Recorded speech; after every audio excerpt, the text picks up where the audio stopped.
A very good morning to you, wherever you are, in whatever part of the world. Welcome to Sunrise Daily. Today, I am Chamberlain. So, it's a good morning from me to you. I'm Neota Igbe. Good morning from Lagos. I am Bukola Koka. September 14, 2023. Tristan, the year is gradually winding to its end. But hey, today is September 14, so enjoy it. I'm Ayo Makinde. Welcome to the show. And it's itching towards that day where the governor of Niger State is talking about them organizing the first subnational green economy summit. So, bottom line, he says about 500 foreign investors will participate. They want to ensure they achieve this low carbon emission, but they're to ensure they get revenue to run the states. I mean, as much as we always like to see several states think outside the box, literally. Yes, we will also talk about the palliatives, 5 billion approved, 2 billion to states. Well, of course, that's on the one hand where we keep asking them to ensure that all states now, residents and citizens there, get their due to cushion the impact. But in talking about ensuring that they get revenue to run the states and think outside the box, good initiative in spite of the challenges they have. I know many wonder, wait a minute, what's going to happen to security? Maybe we should go ahead and listen to him for a moment. Niger State government is hosting the first ever subnational green economy summit in response to the global challenges of the environmental degradation, climate change, insecurity, and the growing need for sustainable solutions, where we will be unveiling the Niger State economy, green economy blueprint to guide our development choice of actions. Security wouldn't be an issue. The military, the federal government, the state government were in collaboration, and as you know very well, these things are not things we should discuss in the public, but I can reassure you, Niger is safe, it's safe for investment. We are coming hard on them. We are not negotiating further. We've negotiated enough. We are providing schools and e-learning system to these headmen in the places we are provided as grazing areas. And we have a collaboration with Lagos State Government, Oyo State Government, Ogun State Government, and Kwara State Government that cattle will no longer go to the west. They will terminate in Mokwa local government, Java, and we're going to provide cooling vans and trucks so that we'll process them in Niger State and transship to the south. This is another initiative of our green economy. You know, for some here in green economy for the first time, we're wondering, okay, so economies now have colors now? Well, let me bust your bubble. There's blue economy now. There are 10, actually, 10 colors of the economy. There's black economy, there's gray economy, there's red economy, there's silver economy, white economy, blue economy. You mentioned it earlier. You know, but there's also the brown economy, which they say has a way of damaging the environment, harmful to biodiversity and all, which the green economy is expected to change. You know, for me, one of the critical things that I'm very happy that the governor mentioned is public awareness, so that people can understand what this whole thing is about and buy into it. Essentially, the different colors of the economy that we have talked about essentially speak to sustainable development goals, which Nigeria is a signatory to and should be expiring. This is 2023, should be expiring 2030. Hopefully, it will probably have another survivor as SDG survived the Millennium Development Goals at the time. For me, the most important thing remains, how do we carry people along? Well, in that introduction, which Chamberlain mentioned, added to that are the things that will be discussed, like conserving biodiversity for sustainable development, innovative solutions for water management, smart cities, sustainable urbanization, women and youth engagement and all. I'm also very happy with something that the governor mentioned, talking about partnership with some states. You know, I've said this countless times, and guys, please forgive me, I'm going to say it again. You know, don't forget what, you know, this initiative, I think Leke Order, I don't know what year now, but it keeps ringing in my head, and I'm hoping that the Nigerian Governors Forum will sit down one day, excuse me, and agree that, look, we are in regions already. Can we become economic hubs? Can we become economic capitals? Let the North Central focus on this, let the Southeast focus on this, let the Southwest focus on this. These are things that we can do. It will definitely foster collaboration and integration among all of the states. Niger State, thank you, Chamberlain, for what you said the other time. The fact that one governor has decided to take this initiative is an amazing one. But let it not be something that will just terminate at the end of this administration in Niger State. Let it be something that will be so entrenched in the system that it will be difficult for anyone to say no to, just as some people have continued to praise Lagos for doing.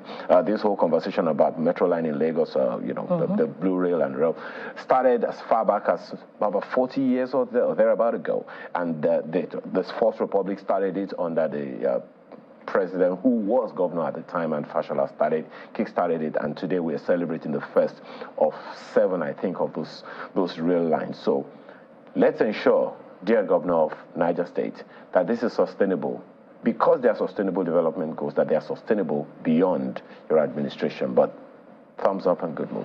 Absolutely, thumbs up to Niger State government for thinking outside the box, particularly when you weigh it against, what natural resources are, deposited in high deposits in the state. But another key thing that the governor said is the summit's focus on the role of local communities and their indigenous knowledge systems in sustainable development. So a lot of education will have to, to go around in the implementation of the, green economy theme of the government. You have to take in consideration climate change, you talk about biodiversity and all of that. So for instance, if, the economy will be self-sustaining, there'll be need for recycling, of all of the materials that are used in Niger State.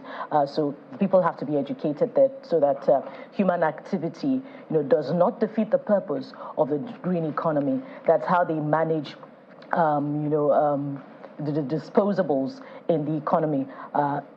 It talks about markets, talks about rural areas. So those are the key things to note. Also, it's important to also, look at the national park, in Niger State. That's another key area that you can manage the ecosystems in Niger State. And the state should begin to look inwards, besides depending on foreign partners who will be looking to making investments. The state can also not necessarily wait for foreign partners and, funding from federal government. They can develop the natural resources in the state. And then it's also key to also note that Niger State has some important resources like coal. I was surprised to discover that Niger State has coal. Niger State has salt. It has uranium. And of course, there's also that electricity generating capacity of Niger State. But if it is going to be looking to developing those natural resources, then it may not be so green, it may be black. I recall the advocacy for the return to the development of coal in Enugu State. But one of the key things there is that the Nigeria would have to, withdraw from some of the international protocols that it committed to in reducing low carbon emissions. But above all, whether it's green, whether it's a black economy, the important thing is to look inwards and develop your own natural resources and think outside the box. Nyota. Indeed, Buki, thinking outside the box, and it's commendable what the Niger State government decided to do. As the governor said, it's the first ever, but I like the principles that guide the green economy, one of them being people, 2 being justice, 3 being protecting nature itself. So justice and equity, the people themselves, that's inclusive, social inclusivity. Then we talk about protecting the environment, nature itself, efficiency of resources. So the little we have, how efficient are those resources being used? And then finally, good governance. So it tells me one thing, that the Niger State government is thinking straight, and as Buki said, sustainability of these ideas is what everyone will be looking at. So green economy, good to go, people. But let's see how far we can go with that. Well, yeah, and the thing about it, that's why we always say, look, when they have Nigerian Governors Forum, it's supposed to be for the peer review mechanism, collaboration among states. So good to see him there saying, well, they have that collaboration with what, Lagos, Oyo, Kwara, and the rest. So cattle will no longer move from here back down there, stop at the place, they move. So that kind of collaboration.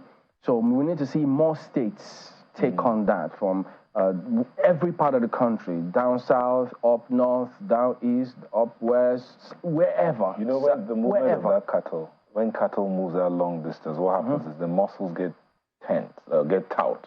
So that's why our meat is so hard. Well, beyond that, I mean, yeah, part of the point too, but we will get to see how some of them are highlighted in the dailies as well. There's been some complaints about what actually happens. That it's not just about the herding alone. There's several components that people don't get to see. So him coming up with that, because he's spoken about that previously as well. So that's why we always say, poverty knows no political party, religion, tribe. Poverty is poverty. So hunger is not. We need to do a lot to ensure that residents are empowered, citizens are empowered, SMEs, businesses, local investors, not just foreign investors, local investors, because for those foreign investors, they will look at what's going on here first with the businesses, economy here, how do they fare? So if they don't see those green lights, they might jeopardize the green economy. But it's also good to see that, yes, security may not be, they're working on that, but they also need to, they're parts of what they're doing that the public will need to know so that you show up that confidence and then people can come through. But let's take you through some of the dailies. In fact, this Nigeria picks up on some of these things and they highlight the comments coming through from the governor of Niger State himself. And look at this. It says, how illegal miners ferry gold from Niger State across West Africa with cattle. So you see, there was another story that we also got wind of when, I'm trying to remember who also said they also carry a lot of drugs through herding cattle. They also do that.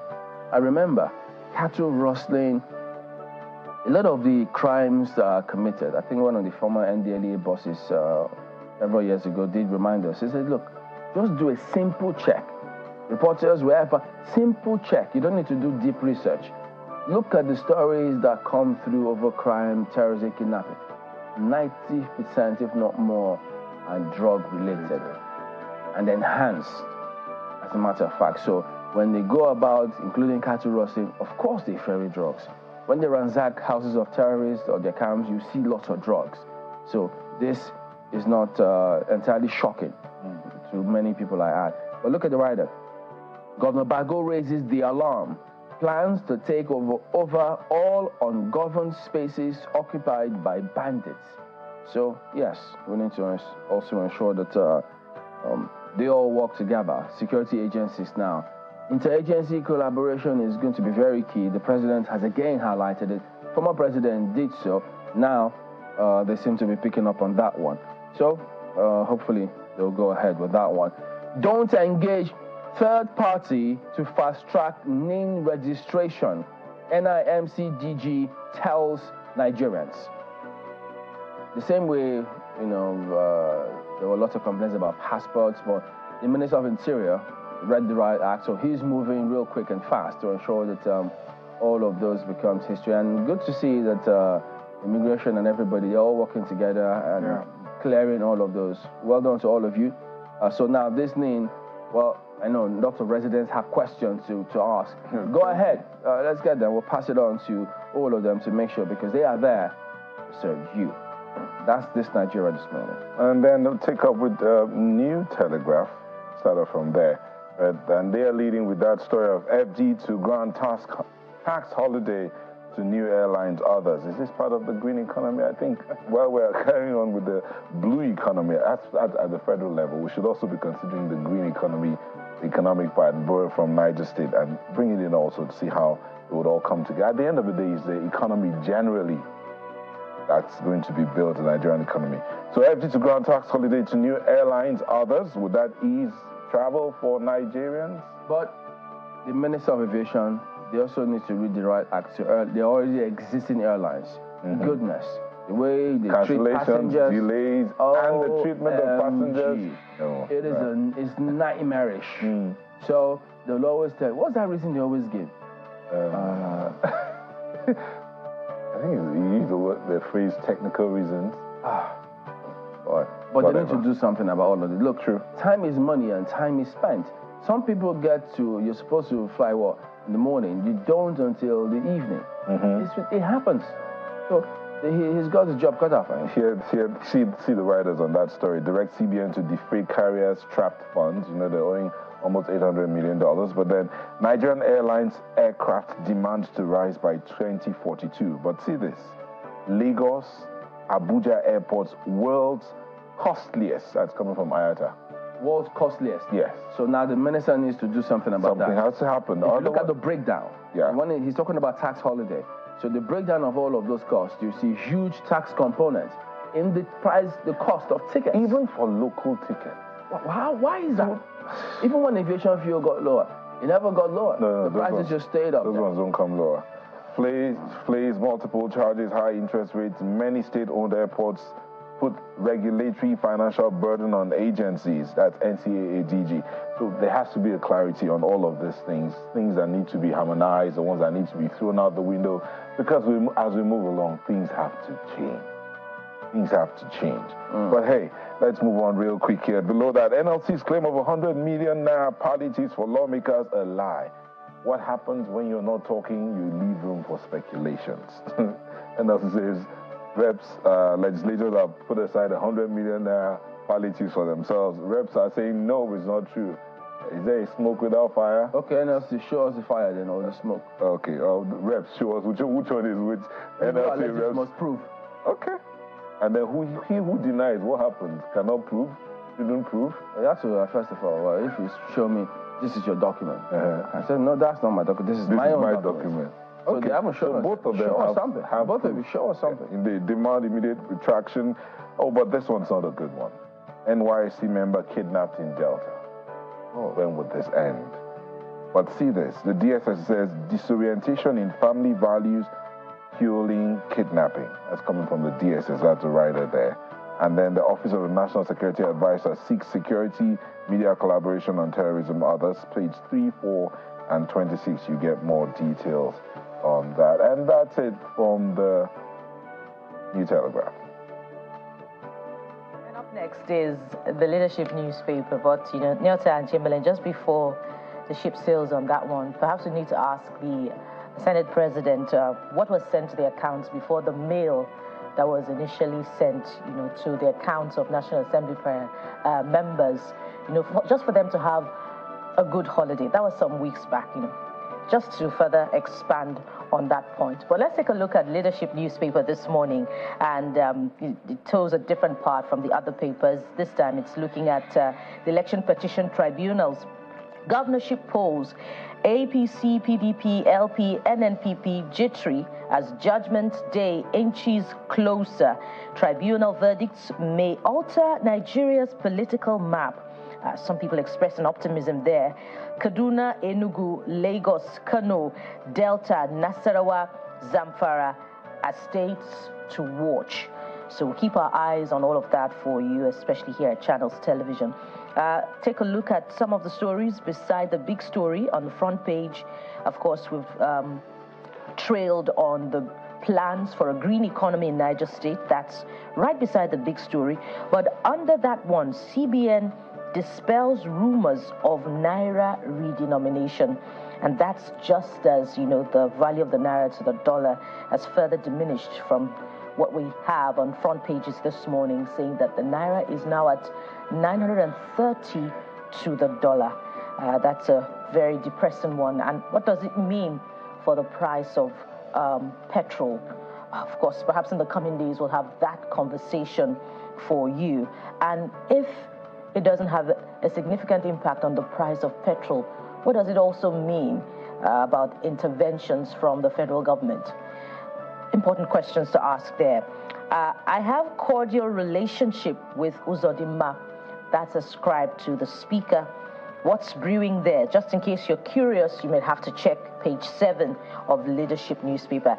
And lastly, Wike blocks leakages, flags off 15 billion naira road projects in FCT to rehabilitate 135 roads, rules out contract variation.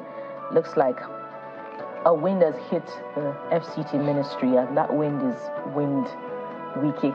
Let's leave it there for Leadership newspaper this morning. He has also hit the ground running.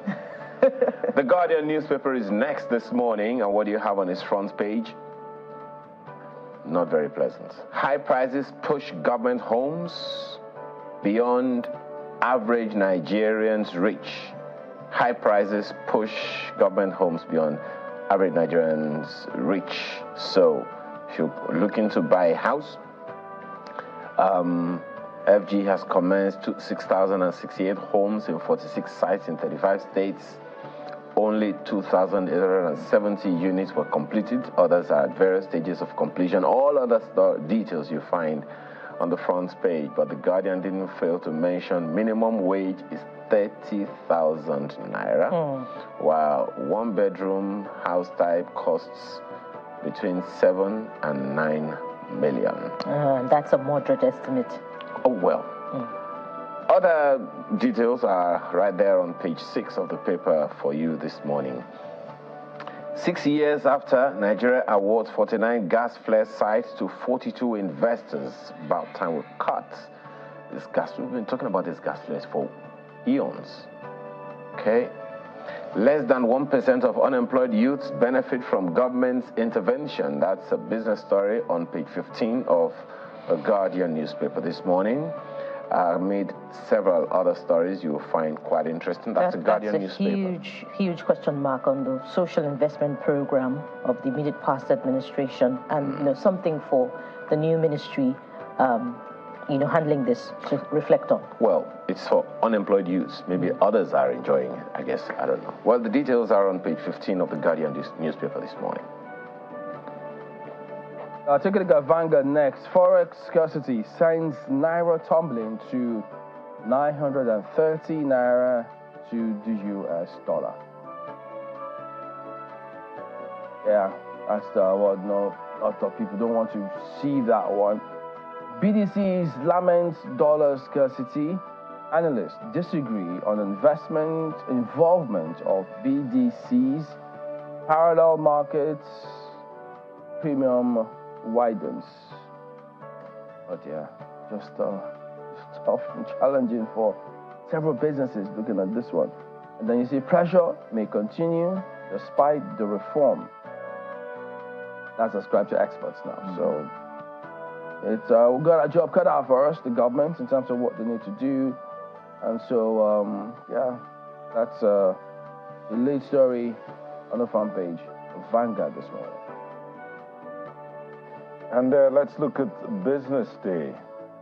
Petrol imports drop amid higher oil prices.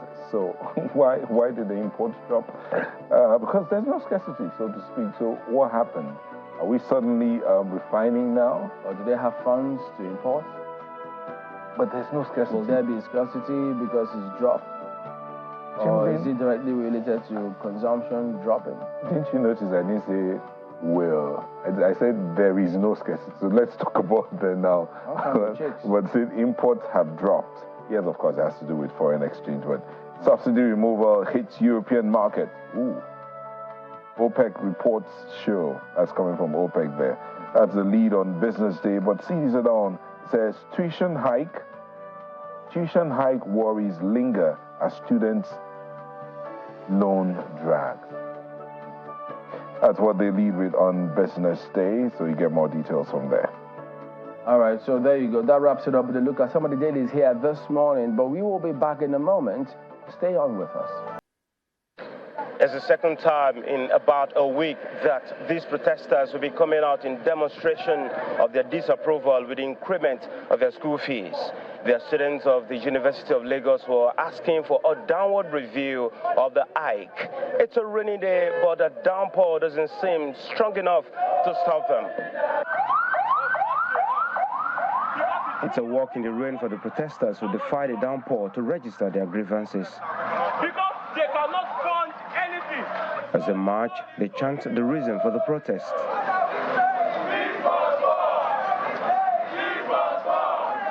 They are not alone.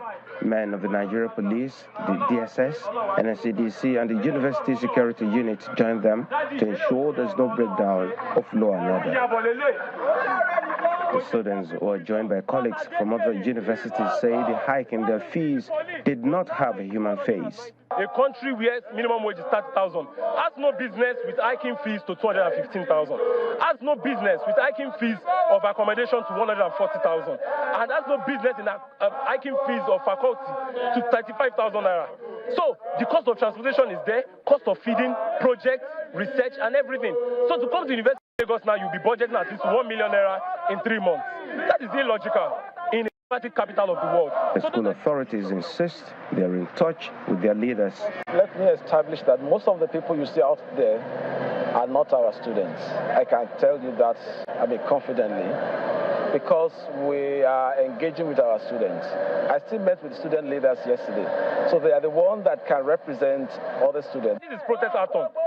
We, Nigerian students and University of Lagos students in particular, are about to break the world record of holding the longest hours of protest, and it's going to happen.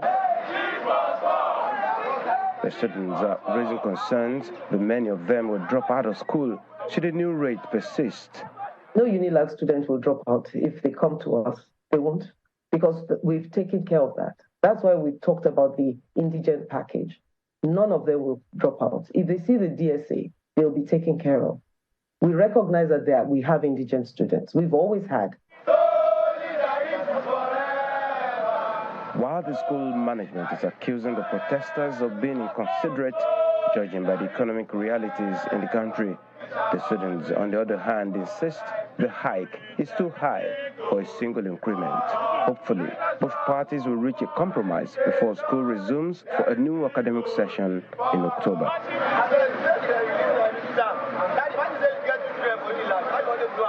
Timothy Crown, Aderibibe, Channels Television News.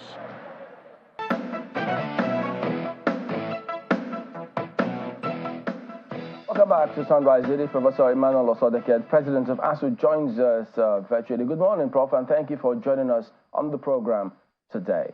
Well, lots of issues about the education sector. But first and foremost, the Minister of Education, he's not entirely new to the academia.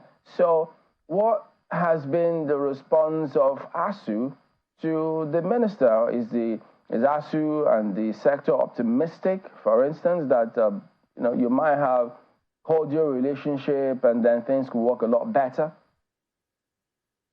Definitely. Being an academic, you know the problem we have within the system, and we believe that working together, we can resolve all this problem to the benefit of Nigerian people and to the benefit of Nigerian students. That is where we are. I haven't known his background. He has worked in Nigeria, he was a professor, and he knows what a professor passed through today, and any lecturer passed through. And I believe that working together will be able to restore the dignity of Nigerian university system, which has been eroded. And that's why people are running away, and no lecturer is coming in. We believe with his tenure, and that of the president, who also has some background in education, we'll be able to restore the dignity of the Nigerian university system, the dignity of Nigerian lecturers, so that we can compete with any university in the world. So has there been any communication between the ministry and ASUU, for instance? Well, we've not had a formal communication or this thing, but we're in touch. And we believe that very soon we will have a broad meeting where we can tell them what our views, listen to them, and see how we can work together and restore, like I said, the system.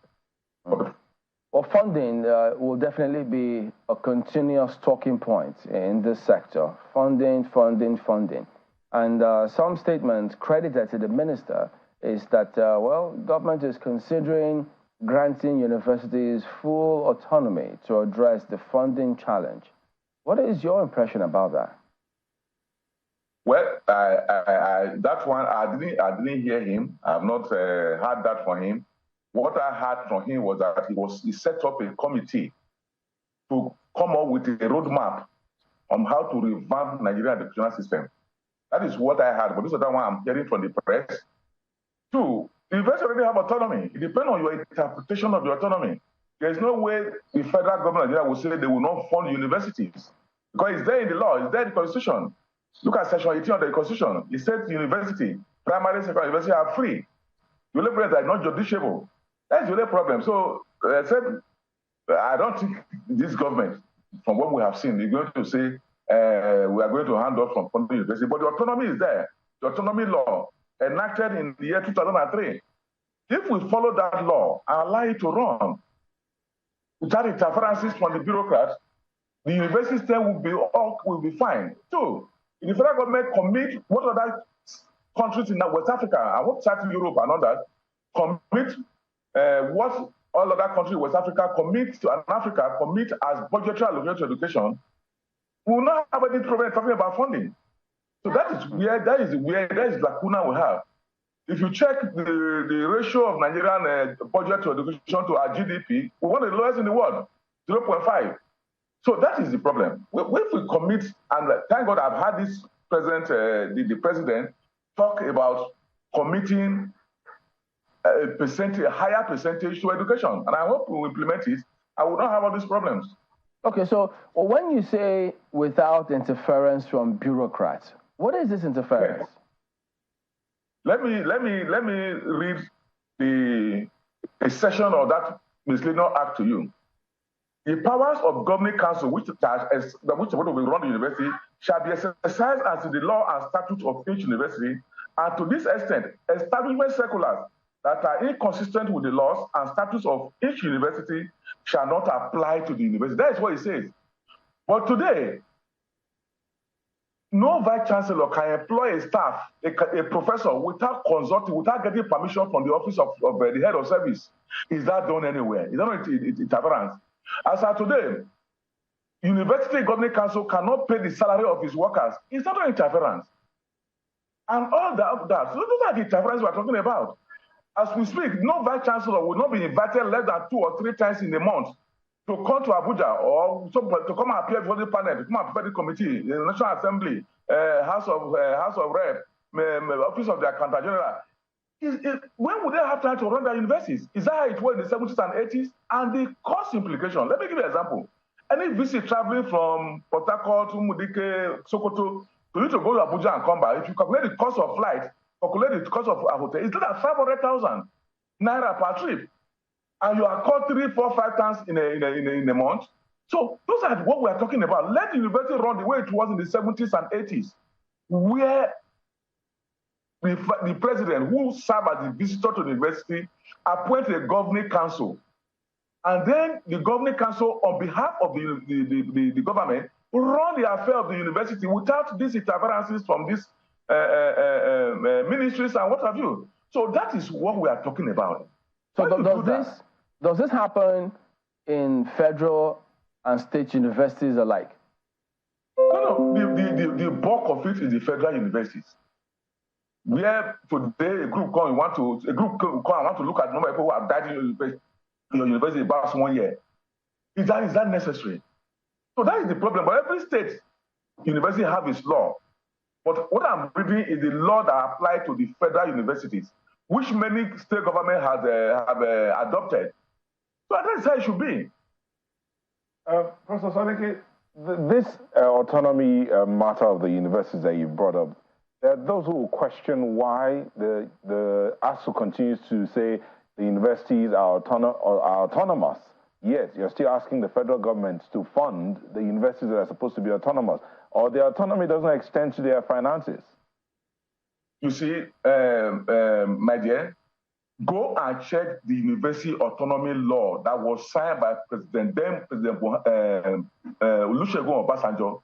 That defines what university autonomy is in Nigeria. And that's what we say implement. No, but you read, sorry, if I may come in here, you read a section of the Autonomy Act, and I have it in front of me here. The powers of the governing council shall be exercised as in the law and statutes of each university, and to this extent, establishment circulars that are inconsistent with the laws and statutes of the university shall not apply to the universities. And you talked about movements having to come to the ministry or to the civil service to explain one thing or the other. So the university authorities should be allowed, the vice chancellor should be allowed to run their universities. Now the question I say is, Hello. Hey, you were saying something? It's the governing council that runs the university, not the vice chancellor. Good. The governing council runs the university. But what I'm saying is, Yes, then you're concerned about the fact that they have to come to the ministry to give account, so to speak, of what they are doing in the university, and you're saying they should be allowed to run their universities. And I asked a question. If the federal government is funding the universities, are you saying that they don't have a right to say, come and tell us what you're doing? Or how often should that happen? You see, that is what we're still talking about. Follow the law. Or how to check how university is run is also well established in that law. You can check. The finances of the university should be run by the what do you call it? The finance and a committee of the council. Two, the law also indicates that the federal government, the account of the university will be audited externally at the end of every year. The law also indicates that the university also go and present its budget to the National Assembly. And then every 5 years, the president, the visitor who appoint the council will send a visitation team to go to the university and see how the accounts and the university have been run in 5 years. That is what's in the law. It didn't say that a director, a minister of finance can call the VC, come and explain to me how you run. It didn't put so. The only book that can come there and look at that universities is the law is well stated, how the university should be run, not what you have today. So why then is it that if the law is there, what is this why ASUU has continued to demand for the autonomy of the university, so to speak? Is this because the laws are not followed as they are? We are not demanding for autonomy. We are saying implement. University autonomy have been signed, enacted by National Assembly and signed by the president. What we are saying, implement it. Simple. We're not saying do another law. It's there. I have been amended 3 times. Okay. So we are saying implement the law. Simple. Okay, that's the law on the ground. Prof, if I may come in here, let's look back again and look at how the universities themselves are run as we speak. You're a lecturer, and I'm sure you've visited some of these universities. Would you say they are run as they should be? Okay. The university, if there are no interferences, the university would have been run perfectly. The problem we're having is interferences. And that's the problem we're talking about. Let me give you an example also. Also check the law you have there. It says how a governing council can be removed and how a governing council should be appointed. The law didn't actually thought that there was going to be an interregnum. The council is dissolved, it takes 2 or 3 months. It said that there should be immediately. So before you dissolve a council, there should have been another council in place. So, but now you allow the 3 months, some of these VC have no option. They have no council. How would they run? Okay, so the problem is let's implement the law that we have in place. So implementing the law that we have in place, again, I'll ask you the question. The law is there. You're concerned that the executive or the federal government, so to speak, is not allowing the investors to run based on the law, and they are not implementing that. And so ASUU continues to go on. And I ask you a question. Would you say, as it is now, that the university authorities across the country are even operating the universities or running the universities according to the law, assuming there was no interference? Would you say that? You see, you can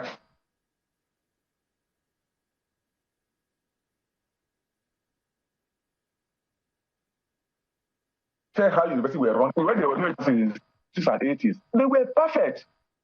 And you can check. A VC cannot take a decision without going to the government council. VC cannot take any decision on academic affairs without going to the Senate.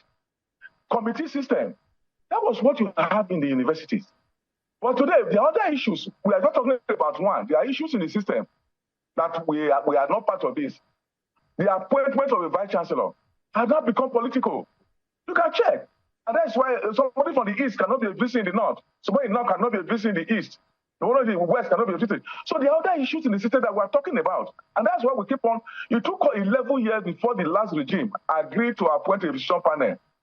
But the law is very clear that every 5 years, the visitor should appoint a panel to look at what is going on and correct them. But it took 11 years and our strike for the then regime to set up a panel. And it took another 2 years to release the report. So that's what we're talking about. Let the system be run the way it is. So will it be a welcome development if the government says, okay, we will look at this law, but we will also allow universities to fund themselves? Look, I've told you, go and check section 18 of the Constitution. I hope you have it there.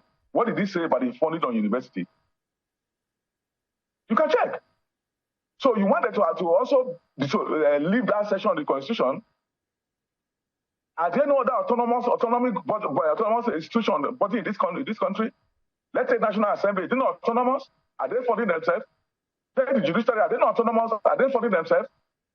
And take all others. Please, education is number one priority for any country that wants to develop. You don't throw it away. And I keep on saying, even Nigerian people, Nigerian press, talking about financial autonomy. Where is it happening in the world? Can you name one country? You have you name UK, US. But when you go to those countries, do you know how much they fund into the university as scholarship, as grants? You know there are budget allocation to universities? Go to Germany, even Nigerian students go to Germany, enjoy free institution fee. So in Africa, which country do you have a university? You're privatizing university. Because what you are saying that you are that you are privatizing federal universities, is that what we want as people? Is that what Nigerian taxpayers are saying? The money does not belong to anybody.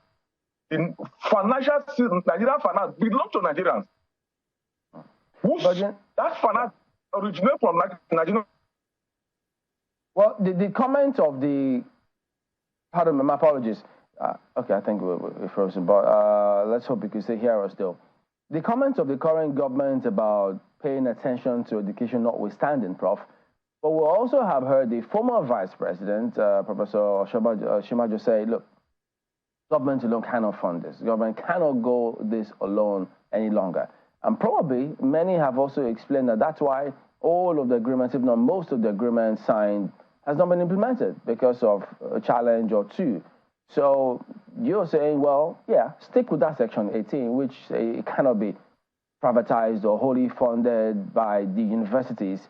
So if they keep saying, look, we don't have the funds to go the whole hog, or at least go to the extent that ASUU we want, what can then be the way out? Okay. You see, the federal government is not funding Nigerian universities alone. Let's get it straight.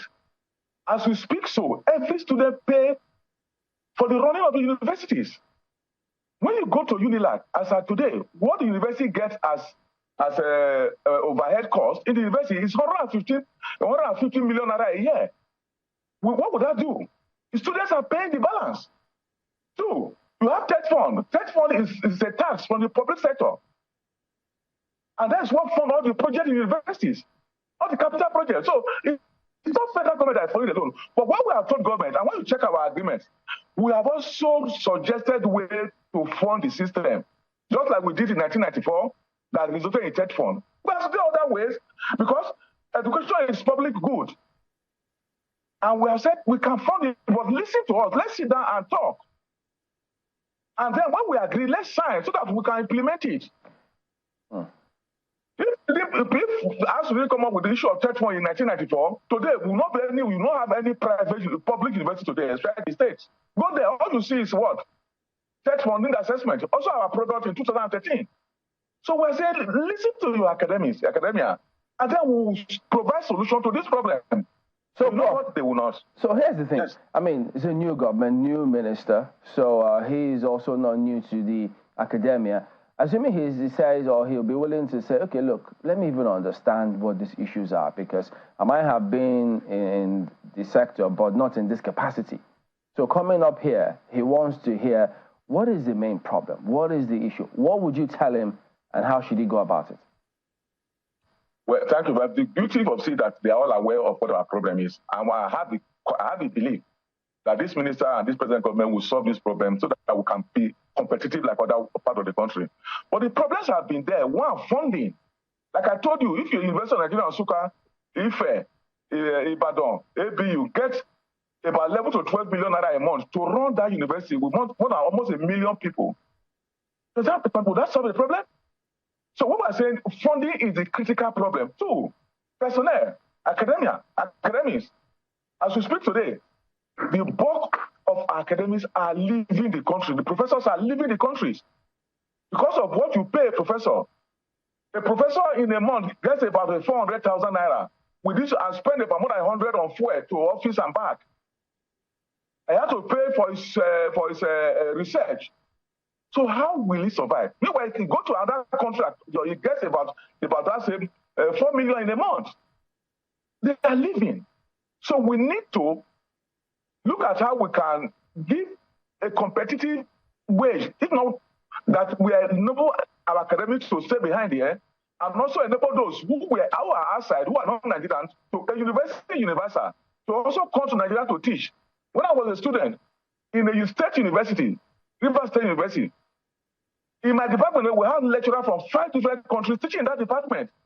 But today, no single foreigner is teaching our university system because the system is not working. So that's another thing too. Allow university to run. We talk about autonomy. Allow it to run just like it happened in every other part of the world. Not being strangled by the bureaucrats. And when you do those one, you now start having students from abroad paying in hard currency, and you start having lecturers coming from abroad, giving you competitiveness. I think that's what we should do. These are the 3 major issues that this need to look at. Funding, like I said, last year, Nigeria gave 3.98 billion as a budget allocation to education, when even our neighbor, Benin, Ghana, none of them get less than 15%. The academic staff, Nigerians are going to Benin to teach, going to Ghana to teach. I mean, there's something there that is not here. We need to give a competitive salary, not looking at academic staff salary with that of the umbrella workers, which is not correct. So that is.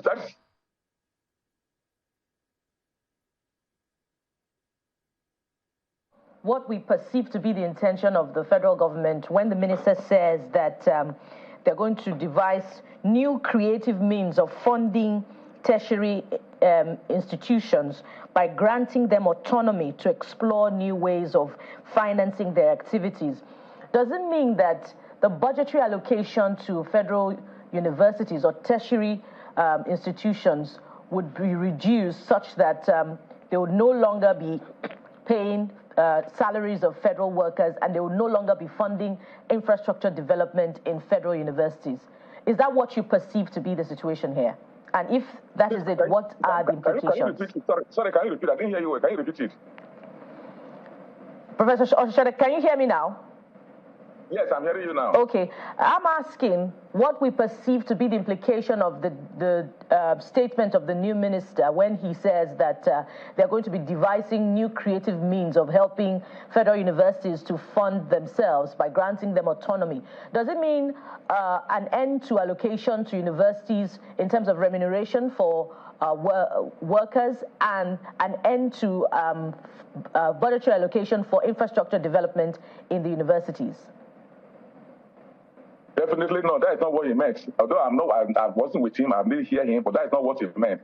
Granting autonomy to the university, which were already there, implementing it. Let me give you an example. As of today, no university can do any investment because they say every couple of university must be in the TSA. No university can do any investment because of that. That's what we are having. But in those days, university you can invest your money, and then you get return on investment. But today you can't. So if these interferences are not there, every university has managed its fund, it can invest its fund and get a result from the investment.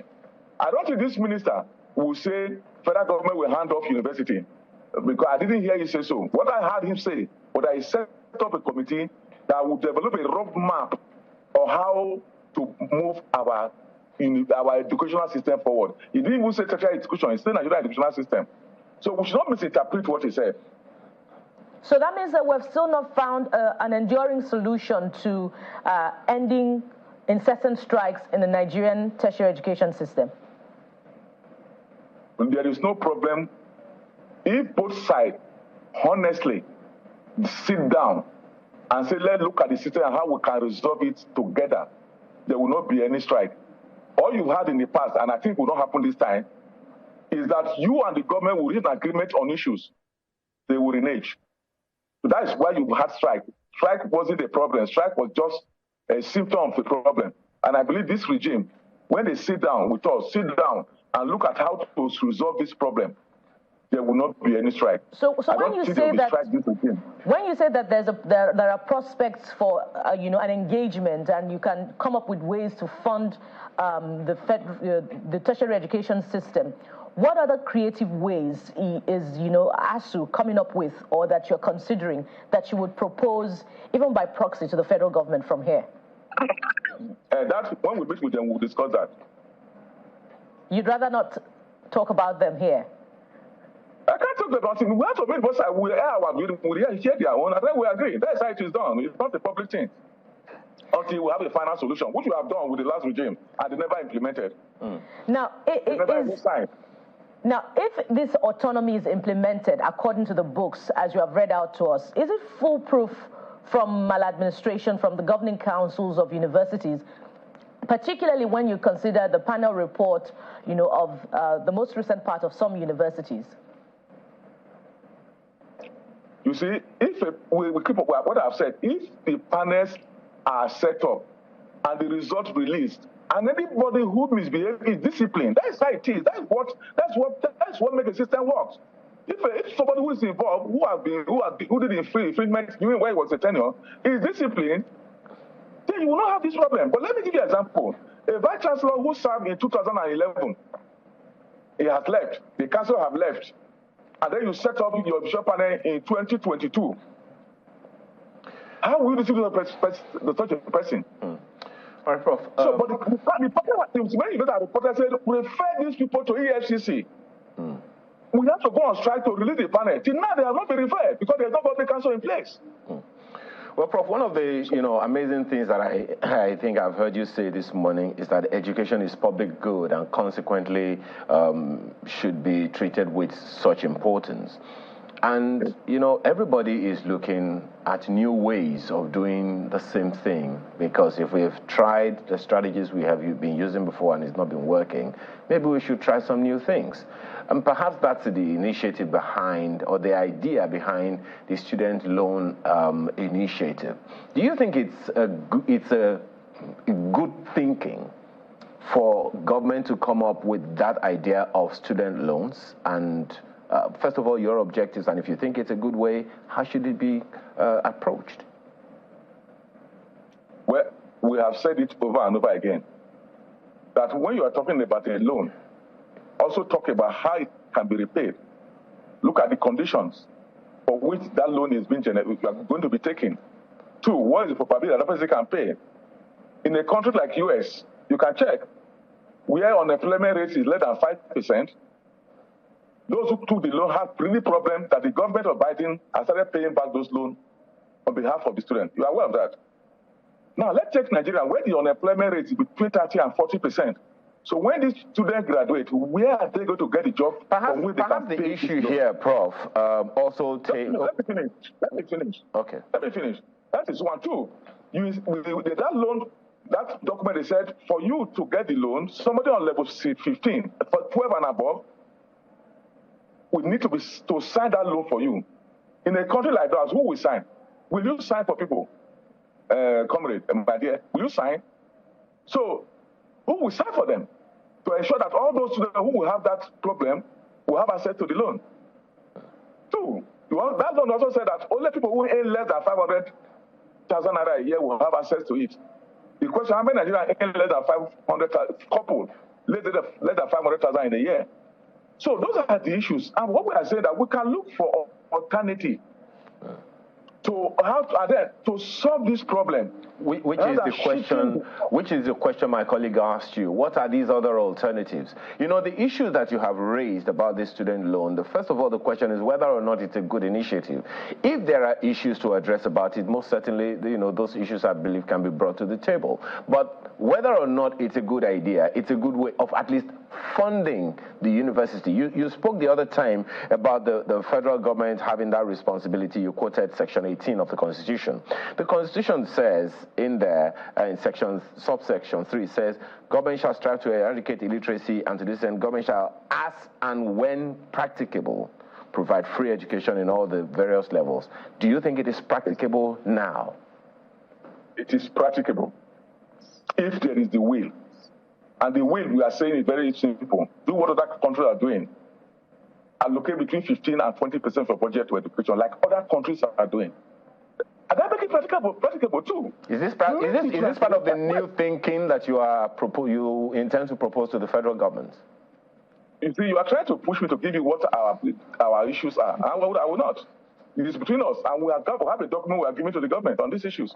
So we will discuss that, and then we'll come to the public. But we are saying, give not less than 15% of your budget to education across the level, primary, secondary, and tertiary. It's not just about universities. When we do that, we would have solved part of it. 3, we also have this issue of that. Do we still have scholarship, just like you have in that country, for the indigenous students? We as a union, there is no year we don't give less than 500 student scholarships. You can check. As a union, we have students we are sponsoring who have critical problems. We are doing that as a union with our mega team we get for our members this thing. What we are saying, we still have scholarship scheme in Nigeria. When I was a student, I was paid for being a student. And many of you who are in my category will know that. We call it bursary. For being a student and giving bursary. What has changed? The question is, what has changed? Why don't we see how we can defend the poor who earn less than 30,000 naira a month? Go around this country. If you can take a trip around, that's what I want like channels to do. Can you see children who are just on the street during school hours, begging for money, hawking, children who are less than 7 years? As we are aware that we have more than almost 100 Nigerians who are out of school, 100 million Nigerians who are out of school, or who are below poverty line. Do we have to encourage that? So that's why we said, let's make education a priority. When we make that, all those children who will not come back and vent their anger on this country to have access to education. Excuse me. And that's what we're talking about. Go down, go to any part of this country. You see children by 8 times hawking goods on the road. Go to another part of the country, see them begging because they cannot go to school. But when we were students, Prof, there's this saying we have out there that you can't eat your cake and have it. You've talked about undue interference. You've talked about the fact that the university authorities are not allowed to invest their money. The law allows the university authorities to generate some kind of revenue from within the university community, but they can't invest these monies. You've compared Nigeria to other climes where they are given grants to the schools. Yet you've also talked about the fact that it's supposed to be funded by the federal government education. According to Section 18 of the Constitution, you quoted that, and my colleague also read that out. So that could be said to amount to wanting to eat your cake and have it. I mean, if we go outside in other climes, we see that people pay for education and they pay well. What would you want to be done in Nigeria so that education can move on? Because at the end of the day, some of your colleagues, some lecturers, and I have a brother who's a lecturer also, will be looking to other clients to go and lecture where they know they'll be paid well. But yet you do not want the students to pay the fees that they're supposed to pay. So what do you think is the solution here? You see, when you are talking about other countries, mention those countries. It's not correct. If you go to Sweden, the government pay you for having your children in school. You go to Germany. You go to Nigerian student in Germany, enjoy free payment. So we should not be generalizing it. And then when you go to West African country, what do they pay? What is the minimum wage? When you talk about US, what is minimum wage? The least person in US can pay the child school fees, maybe it's $1 million. In US, when somebody lost his job, the state take care of him. So we should not cite those countries. When you lose your job today in US, the state pay you and make sure you stay alive. Does that happen in Nigeria? Two. That is what we should be looking about. So it's not talking. Look, as at today, let me put it straight. Everybody, parents, because the private sectors, the government, we're already contributing to the system. So it's not as if it's government alone that is funding. So what we are saying, let there be a synergy. Government, do your own part. And we are suggesting, and have been done in other countries, give it education priority. Don't put it just as if like any other unit and heads.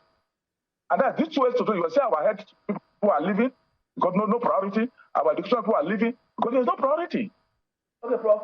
And the country is paying for it. Pardon me, just one more thing before we go. There are several suggestions and policy documents, out there. Different groups have met. They've tried to proffer solutions concerning the way forward so that we can have a peaceful environment free of, strikes here and there. So how about this one? Some recommend, what if governments see their role as employers of university lecturers to each university, and then, of course, universities thereafter will then negotiate terms and conditions of service with their lecturers, as the case may be, the local authorities.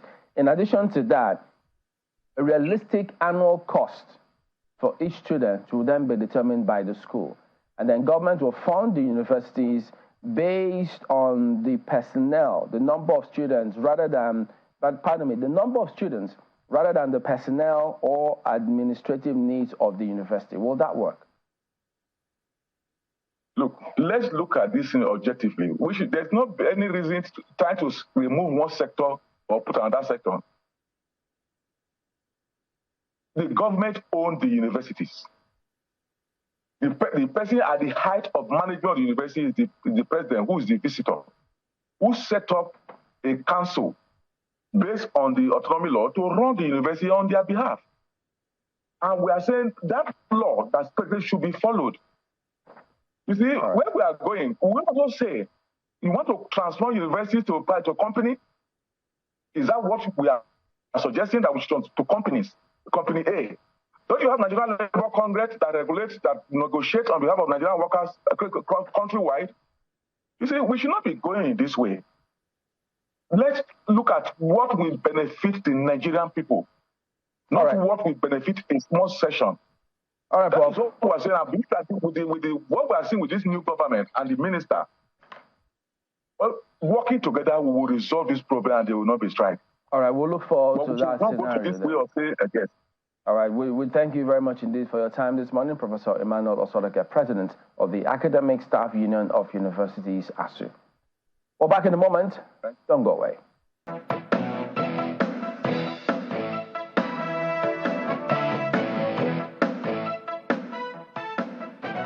Let's have a conversation around Nigeria's foreign policy in the light of the president's multiple foreign trips in recent time. Adebayo Oluwake joins us, as you've seen there. He is a global affairs analyst. Thank you so much for joining us this morning. Good morning, and thank you for having me. Foreign policy is a highly specialized, technical, and very delicate, area. A number of people are aware, and it's expectedly supposed to take on some skilled superintendents by those who know. But a good number of people are also wondering, hey, there's a lot of issues to deal with here in the country. Why travel abroad?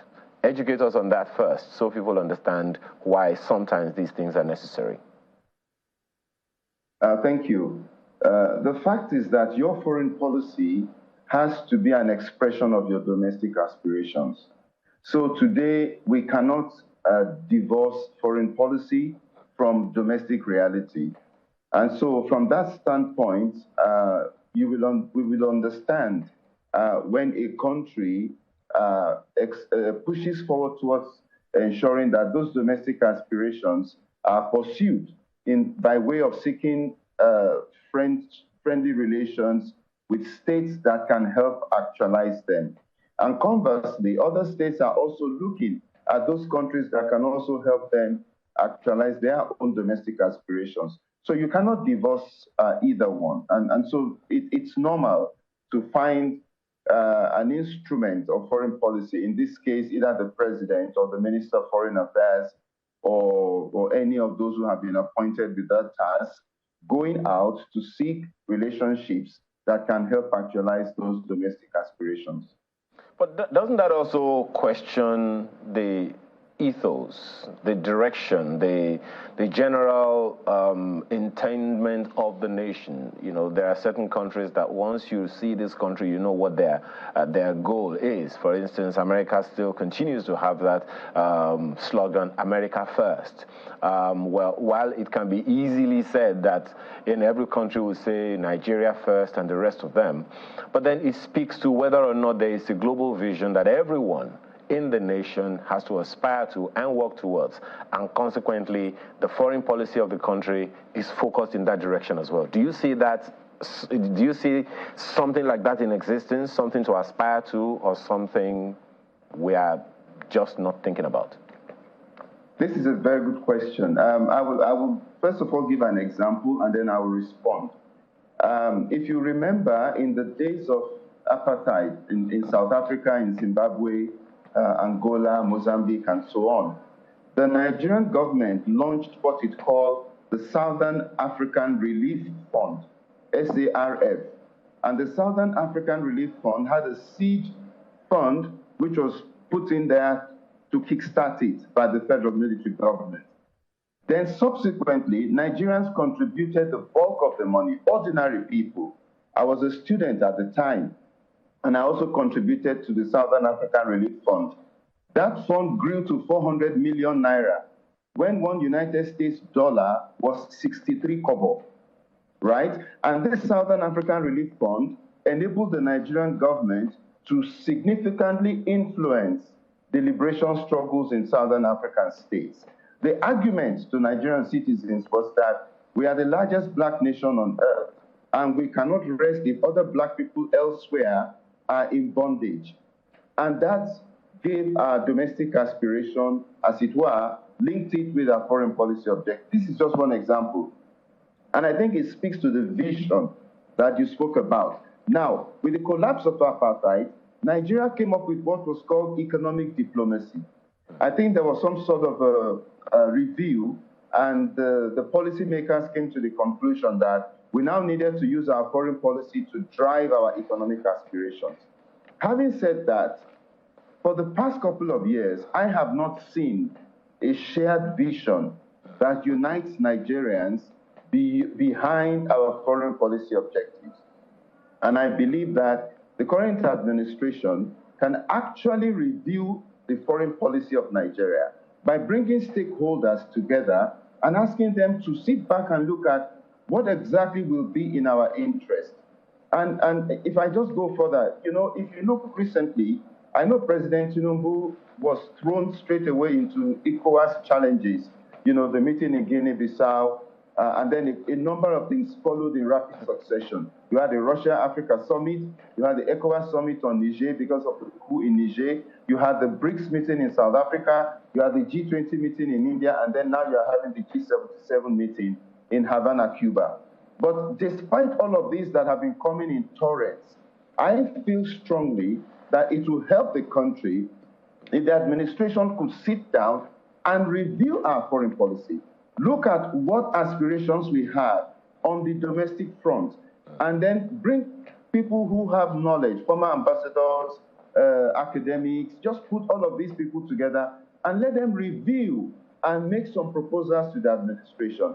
This is because, in my view, we cannot just belong to everything. You know, we need to begin to systematically determine what will be in our interest. We've been in the Commonwealth of Nations. Has it served our purpose? We have embassies in almost every country, because our constitution says that every state in Nigeria must have an ambassador. Now, because we have so many embassies, we always do not have enough money to finance our missions abroad. And no government has sat down to critically review this, maybe because it might involve reviewing the constitution. Because if you have to have ambassadors everywhere, then you have so many missions that you basically don't have the money to actually finance your embassies. And those embassies are supposed to be the ones who will give expression to your foreign policy objectives. Well, so there are, for me, comprehensive things that need to be done for us to now articulate. Do we want to belong to BRICS, for instance? BRICS admitted Ethiopia with a GDP of $111 billion. Nigeria has a GDP of $140 billion. What was the criteria for admitting Ethiopia and not admitting Nigeria? It's interesting that you're raising these issues. My sincere apologies for putting in Mr. Lowake. It's interesting that you raise these issues this way. So when you say, for instance, that we need to review our foreign policy direction, perhaps some education might be necessary, because not too long ago, both the Foreign Affairs Minister and the President himself said, our foreign policy is now drilled down to 4 Ds of democracy, development, demography, and diaspora.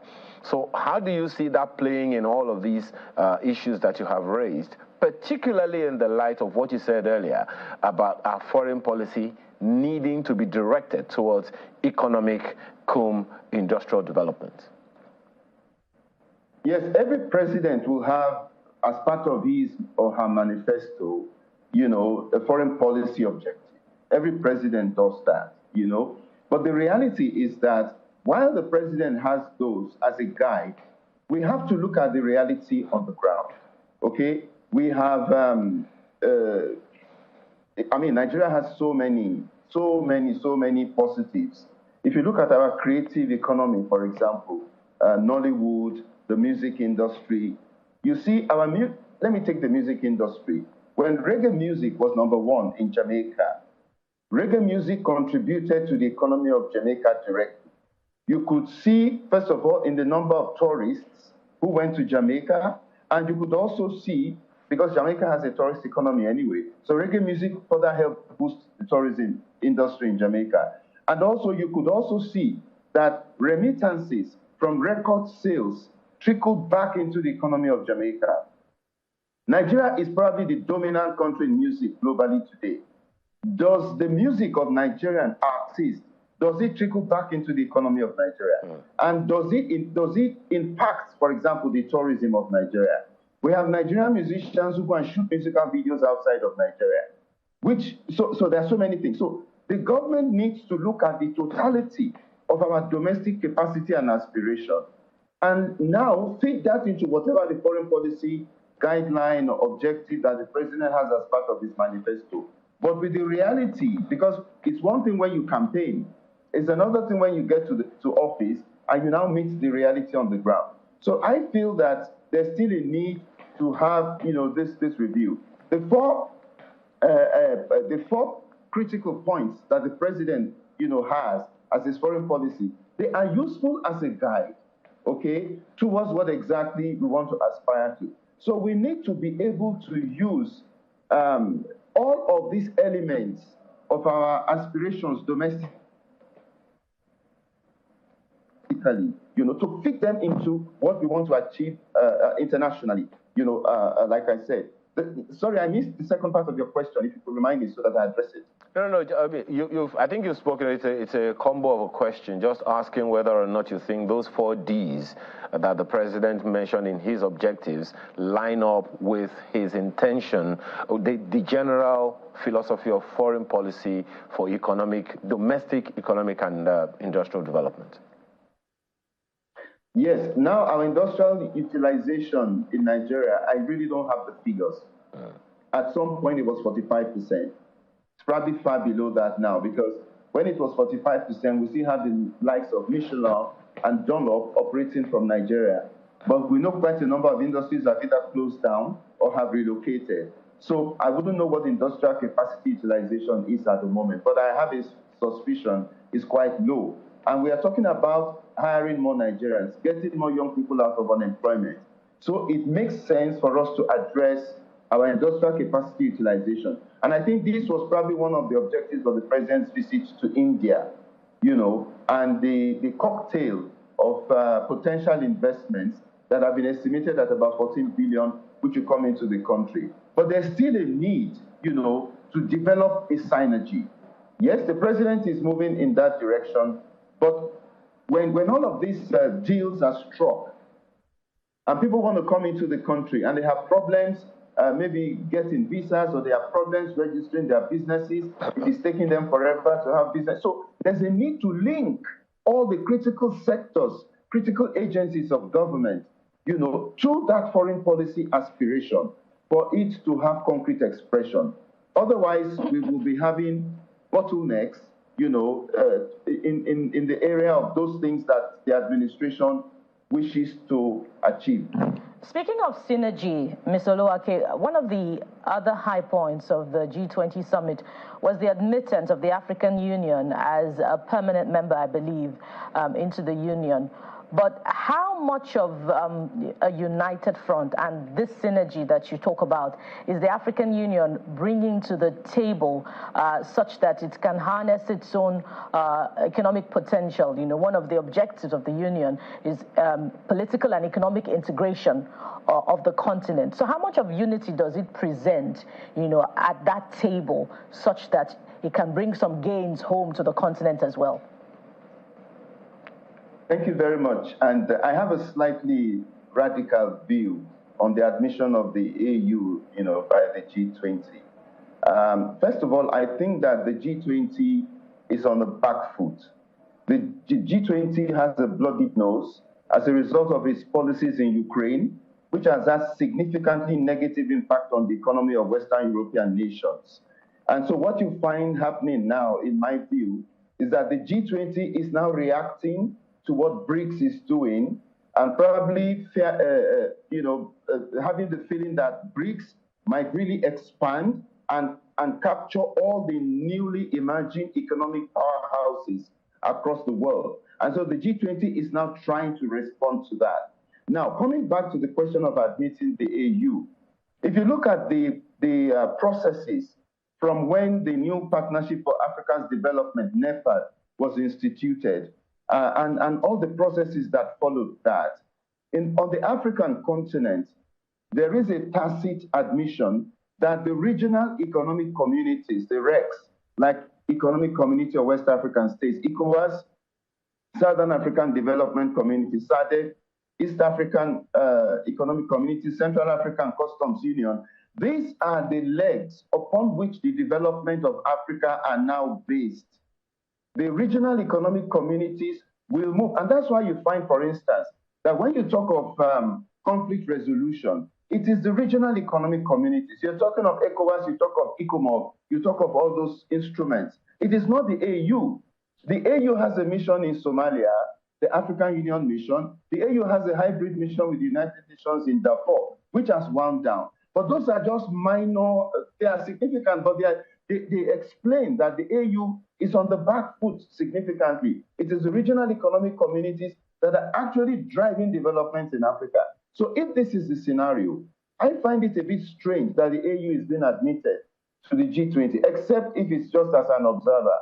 Because when you compare the AU to the European Union, which is in the G20, they are completely different. The European Union is more structured, has a different orientation, and then Africa has restructured itself to rely on the regional economic communities. And you hardly hear of the AU when you're talking of challenges in Africa. If there was a coup in Gabon, it was the Central African Customs Union that suspended Gabon, and that has been taking the initiative. The AU will come back to endorse what the regional economic community has done, because this is the formula we are following now. And that's exactly... Pardon me, Mr. Oluwake, and that's exactly the point. Isn't the AU on a lower pedestal, in terms of negotiation and in terms of what's happening on the continent when you consider the coups on the West African corridor, the political instability also in the Horn of Africa, compared with what the AU brings to the table? And that also comes with some consequence. For instance, the Trans-Morocco gas pipeline that is being built has suffered setback in terms of funding, and Dr. Chiombori Kwao, the former African Union rep, would also talk about how a lot of the companies that are building projects across the African continent corridor are not African companies, they are rather European companies. So based on all of these, isn't the African continent on a lower pedestal, even despite its admittance into the G20 table? I agree with all the points you've raised on the capacity and challenges of the AU, but I don't think that the African continent is on a low pedestal. Africa still has most countries with the fastest growing GDPs in the world at the moment. Of course, not at the level of India and China, but still, if you look at cumulatively the countries with the fastest growing GDPs, many of them are in Africa. But what I'm saying is that, and I think I agree with you on this, it's not the AU, in my view, that should be in the G20. Because what is the AU taking to the G20? The AU is more a political assemblage of states than an economic assemblage of states. Like when you look at the European Union is decidedly economic. It has some political units and political structures, but it is decidedly economic, whereas the AU is decidedly political. And then even in its political sphere, where the AU, for instance, was supposed to have contributed to strengthening democracy on the continent, based on the foundation of the Mbeki Obasanjo leadership within the AU in the early 2000s, with the peer-reviewed mechanism. The AU is very weak, because if you have the peer-reviewed mechanism, where you use former heads of state to influence current leaders, for example, to prevent things like wanting a third term, to improve good governance, and all those political challenges that we are going through that are resulting in coups today, you would find that the AU has decidedly become, quite weak. So I feel strongly, and I think we have a convergence of opinion on this, that rather than inviting the AU to the G20, we should be having the likes of Nigeria, Egypt, South Africa, Angola, Kenya, and Senegal, in the G20, rather than the EU. Perhaps that's some conversation to take on shortly. But if you can do this in 30 seconds, Mr. Oluwake, do you see anything coming out of the trips of Mr. President within the shortest possible time?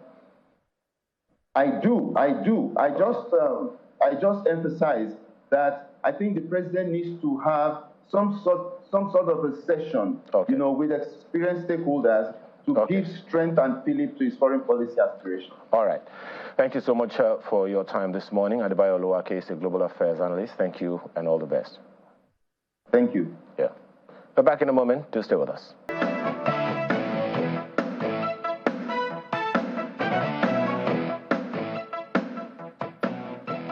All right, welcome back. Well, yes, Olumide Braithwaite joins us this morning. Good morning. Thank you for coming on today. Good morning. Good morning, Chamberlain. Thank you very much for having me. Thank you, too, for coming on. So this Sunday would be the 90th posthumous birthday of your father, late Professor Dr. Tunji Braithwaite. And, well, yes, indeed, several activities of his, what a crusader he was, his strides in the legal profession. So they're all there in the sands of time that he left. So that's why at this point in time, we're just looking back, just trying to see where the country is today. Some of the key things that, people easily remember himself, late Professor, it's Gadi Fawemi, crusaders. People always remember such persons, and there's several others too who are even currently carrying the torch in that legal profession and across different parts of the country. So what is the key focus? You, the family, at this point in time?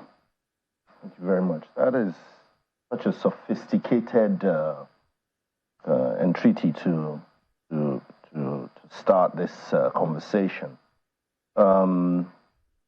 Yes, the ideals that my late father, Tunji Braithwaite, stood for was essentially a revolutionary change to the way governance, society had been straitjacketed, if you like, 40 years ago when he contested for the presidency of this country. The legacy of those utopian ideals, if you like, is to have a free and fair society for all Nigerians, devoid of religious or ethnic marginalization. The legacy also embraces the youths, and has always done, because we have power and numbers in this country, the 18 to 40-year-olds, as has been demonstrated by the voting patterns. Even in this recent election, we've seen a phenomenon where the young people have taken destiny in their own hands. And for us as a family, I mean, there's the Tunji Braithwaite Foundation, and we have other institutions, for example, in trying to transmit and communicate those ideals with the younger generation of today. We have Braithwaite TV, which is a social media TV station that tries to educate and communicate with the young people with some of those ideals that at the beginning of the nation, this country, those men, those visionary men, stood by.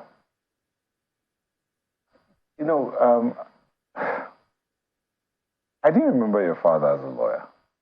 There are many who would not remember him as the lawyer that he is. I mean, the Supreme Court, attorney of the Supreme Court. But many will remember him as a politician who went into the national, I'm trying to get that name, Niger Advanced Party. Yes. They remember him as in the 80s against the Shehu Shagari, and then the military came in, and then later on, the SDP, NRC, and all those stuff, he was there. What landmarks would you say your father left behind that could be a plus to the political stage we are in right now? I mean, what would your father be saying at times like this if he were here at 90? Your first reference that many Nigerians know him as a politician, that was at the national level. But of course, he was a lawyer. And his first foray, I guess, into activism would be when he represented Fela, Nicola Pokusi, the unknown soldier case. And that bond, that relationship, I know as a little boy in the house, how that, projected him into politics, because he felt that why would I restrict myself to the courtroom? Rather than that, let me make a bigger stage for the country, represent, the downtrodden and the masses. As far as some of his political views as regarding contemporary issues today, well, I would say that it's a mixed bag. The style of governance has to be dynamic, has to be bold, has to be brave. And the leadership, has to come right from the top. I'll make a reference because my very first interaction with Mr. President Bola Tinubu, he told me that it was people like my father, progressives like that, had encouraged him to join politics. Of course, you'll know that during the Abacha years, when a lot of politicians fled in exile, he remained here and very bravely, at a lot of expense and personal safety to his life and everything, he fought on. So I think those are the things that we have to take on.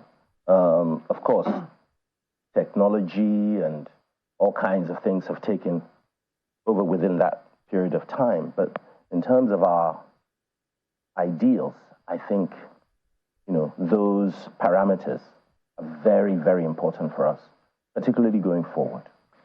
I read some of his interviews, and there are several actually.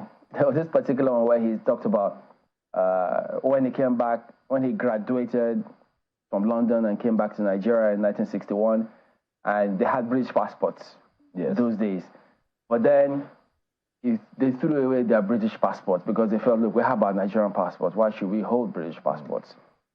When I was talking about where it went wrong for Nigeria, because he just thought, look, the British, the colonial masters didn't really want full independence for Nigeria. They wanted a nominal independence. So what they did at that time was they didn't get the best of Nigerians, the sharp ones into politics. They got the ones who, the lower end, so who they created some sort of thirst for Western ideals in the minds of those lads, because if they got Nigerians who were up there, they will ensure that we do things right. But he was talking about the governance, the style of governance, where we were at that time and now. So for you, going through all of that, what he stood for, the dream he had for the country, and looking at where Nigeria is today, because several other people who will read that piece today will consider this sounded like fables. Who would throw away foreign passports? Most people want to go get it because it's an avenue. Economic migrants, many of them eventually become. So looking at where we are today and what his ideals were at that time, clearly two different scenarios. What goes through your mind because many people think, look, it's difficult to get back to those kind of days now. What goes through your mind when you see that? Again, Chamberlain, you're very much on point. It's a hard situation to reconcile because we only have one country, and Nigeria has fallen, but we are still here, as we were musing earlier on. We are still here, and there's a lot that we still have to do. We have a huge population on the African continent that we still need to take our leadership position on the African continent. And we have to start looking inwards. There's been an over-proliferation, if you like, on some of our exports on oil products, but we have to diversify. And these were the things that he was talking about 40 years ago. I remember people will tell me that, he was ahead of his time in terms of his political ideology and concept for the economy and how we can build a nation. But I would still like to believe that those are still achievable. Not easy. Yeah, speaking about what's achievable, because what he said at the time still resonates today, where the best of us are not in politics. And you had the stint, and still is, at the time. What would you tell lots of people who just feel, look, professionals don't go into politics, and many of them are not encouraged to come into politics. They even give us examples of how they made mistakes in 1999. After fighting for democracy, then it came, they just felt, no, it wasn't for us. They took a back seat, and then several other people went there, and then they'll tell you, look at where we are today. For those who feel it's a hard ask to, one, get professionals into politics, or keep hope alive, as the generation of Nigerians at that time did, even up until his death. Because, of course, you have some people who are still doing that today, human rights activists who've been there for a long time. They're still alive in this country, several of them, even in the legal profession, they're still doing it. What would you tell young people who, at the moment, think all hope is lost? Okay, so, again, I'll make reference to the last general elections. And that, for me, was extremely significant. Because when you're talking about the youths, my late father spent a lot of time with the youths, with the student unions and different youth movements across the country. And I used to wonder that, why is he bothering with these youths? But now we know, because in terms of numbers in this country, the youth cannot be ignored any longer. My message, my simple message is that Nigerians we are brilliant people, okay? We are smart, we are savvy. We're all over the world. We need to build our nation again. We need to have that identity again. And you have identified correctly some of the constraints, some of the difficulties. for professionals. But if you look abroad, and if you look at history, because this is again where I'm going, because we don't retain history in our education. I believe that has changed recently, but we need to look at history.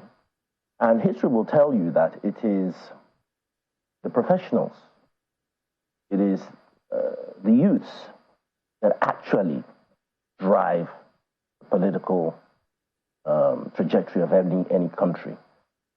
It's the privileged who are supposed to stand in for the oppressed. That's the message. I think the young Nigerians are standing up for their rights. So in terms of that, I think that's a healthy position that we're in now. I mean, what you're seeing out there and the space that we have. Now we have social media. Thank God you mentioned the Tunji Braithwaite social media team. We have social media saying quite a lot, speaking per second, and many Nigerians will listen to that more than they even listen to government. And if for one who's also a communicator, I know your father was a talker, so to speak, communicating at every point. And you say you spent a lot of time with the youth. How should leadership speak to the Nigerians? How? And what should they be saying at this point in time? It's a very, very apt question. There is a need, there is an absolute need for that communication. And that communication can be done in numerous ways. But there is a need now, a dialogue, constantly, or a platform for that, because it's an exchange, the old and the new. And they have to be synergized. If not, then, it's like we're shooting ourselves in the foot.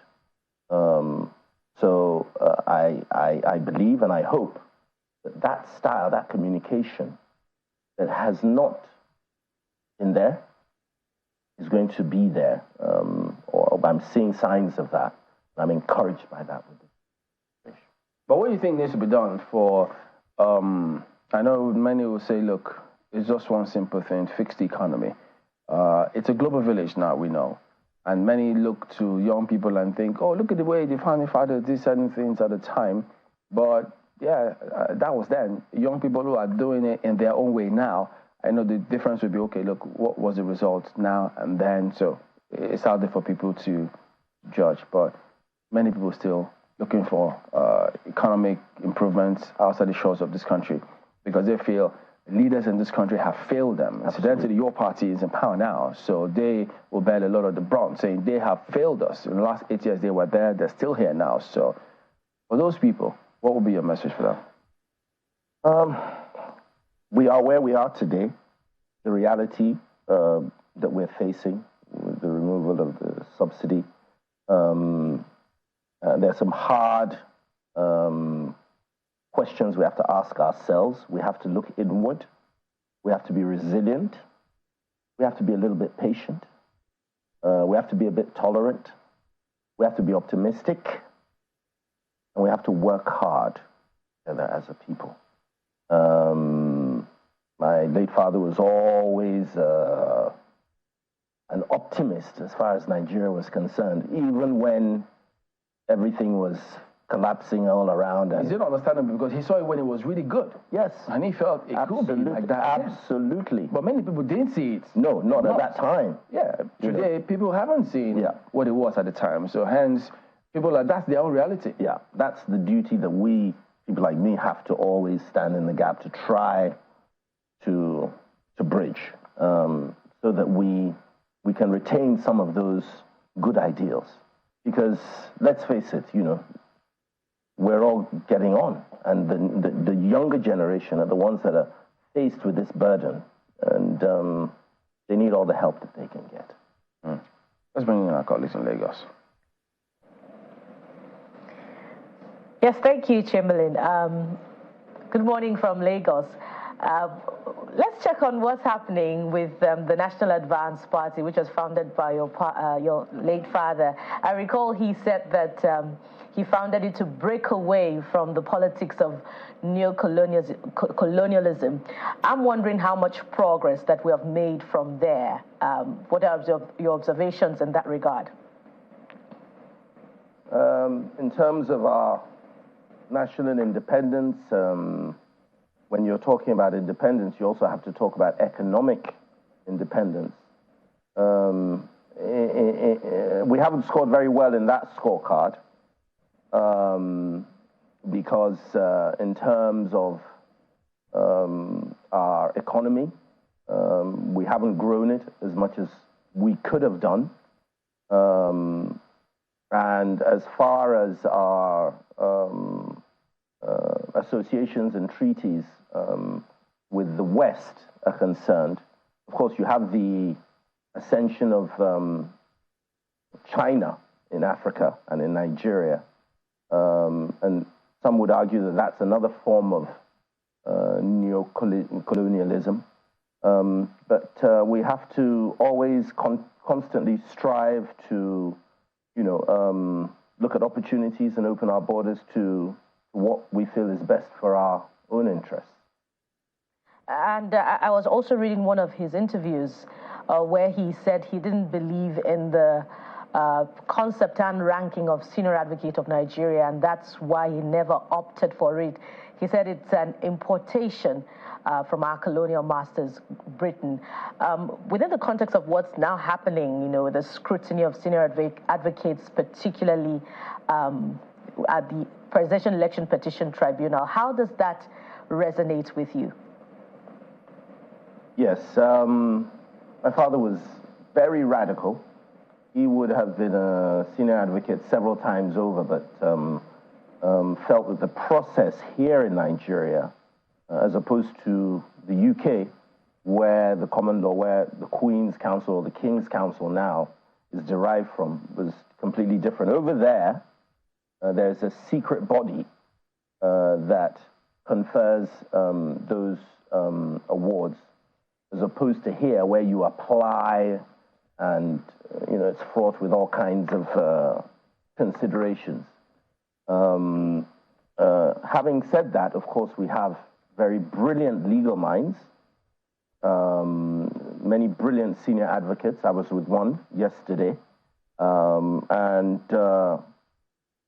with regard to the recent petitions, electoral petitions, I would say, and Dr. Clark, senior advocate of Nigeria, I saw in an interview last week, I would also align with him to say that that's more robust in terms of the judgments and the reasoning there. It's making the jurisprudence, the legal profession, the legal system more robust because there's more scrutiny now. It's a good development. Well, Mr. Braithwaite, there's something that you said the other time that caught my interest, and it's always been one of my own personal interests, which is talking about young people. Legacy is supposed to be very, very long-lasting. Now, the generation in which your dad operated and the one you are operating are completely different. In some quarters, they say there is Nigeria and then there is Niger. The challenge here is communicating across these generations. You talked about patience. How much of that can we preach to the young people of today when it was the same thing that upheld those in the past, but today it's a very scarce commodity, patience, particularly in the light of distrust over the years. Well, how do we move forward from here? I think, thank you. I think we still have to retain some elements of that. But the government of the day has a responsibility to the electorate, to the population to deliver. And they should also be held accountable for that. So I would certainly align with that position, that the young people should be patient, but also should be mindful of the challenges that that we're facing.